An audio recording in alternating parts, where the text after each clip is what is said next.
Shalom kekasih-kekasih Tuhan.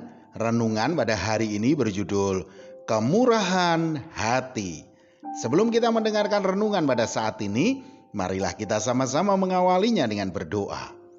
Bapa, di dalam nama Tuhan Yesus Kristus ya Roh Kudus, seperti rusa yang merindukan air, demikian juga hati kami haus akan kebenaran firman-Mu. Untuk itu kami sambut berkat firman-Mu di dalam nama Tuhan Yesus Kristus. Amin. Firman Tuhan pada saat ini terambil dari Matius 5 ayat 7. Berbahagialah orang yang murah hatinya, karena mereka akan beroleh kemurahan. Kekasih-kekasih Tuhan, hari ini kita masih berbicara tentang kisah 5 roti dan 2 ikan.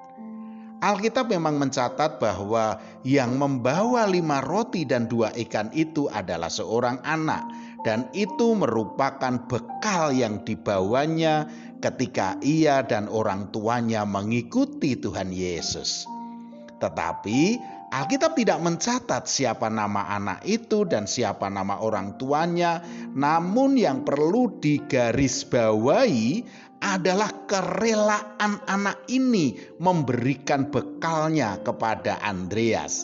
Sebab tidak semua anak yang bisa dengan mudah memberikan bekalnya kepada orang lain, walaupun itu dibujuk-bujuk sekalipun.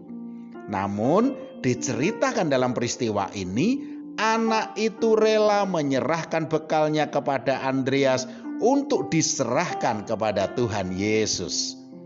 Ternyata 5 roti dan 2 ikan itu setelah diberkati oleh Tuhan Yesus menjadi cukup untuk dimakan oleh semua orang, yaitu sekitar 5.000 orang laki-laki.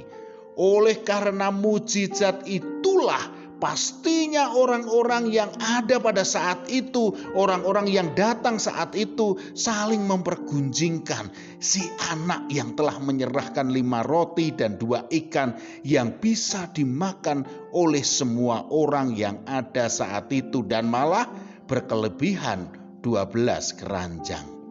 Betapa bangganya orang tuanya saat itu oleh karena kemurahan hati anaknya. Mujizat terjadi dan semua orang menyanjung dan membicarakan kebaikan anaknya. Namun yang paling heboh dari semua itu tentunya adalah si anak itu sendiri. Pastinya dia takjub dan tidak menyangka oleh karena bekalnya dia bisa melihat ribuan orang dikenyangkan, bahkan berlebih. Dari semua orang, tentu anak itulah yang paling takjub dan heboh bahagianya. Saudaraku, hal ini menjadi pelajaran penting bagi kita yang sudah menjadi orang tua untuk bisa mengajarkan sedini mungkin kepada anak-anaknya agar memiliki kemurahan hati dan rela berbagi dari apa yang dimilikinya kepada orang lain. Betapa senang dan bahagianya orang tua ketika kemurahan hati anaknya menjadi berkat bagi orang lain. Dikatakan juga dalam Lukas 6 ayat 36, hendaklah kamu murah hati sama seperti Bapamu adalah murah hati. Kemurahan hati membawa kebahagiaan, kesukacitaan dan mujizat.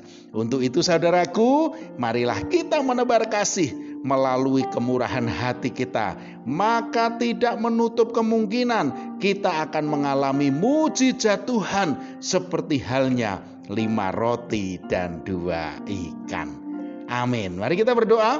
Bapa, di dalam nama Tuhan Yesus Kristus ya Roh Kudus, ajar kami untuk memiliki hati yang penuh belas kasihan, sehingga dimanapun kami berada, Tuhan akan pakai kami sebagai saluran berkat Tuhan. Di dalam nama Tuhan Yesus Kristus, amin. Selamat beraktivitas dan tetap semangat. Tuhan Yesus Kristus memberkati.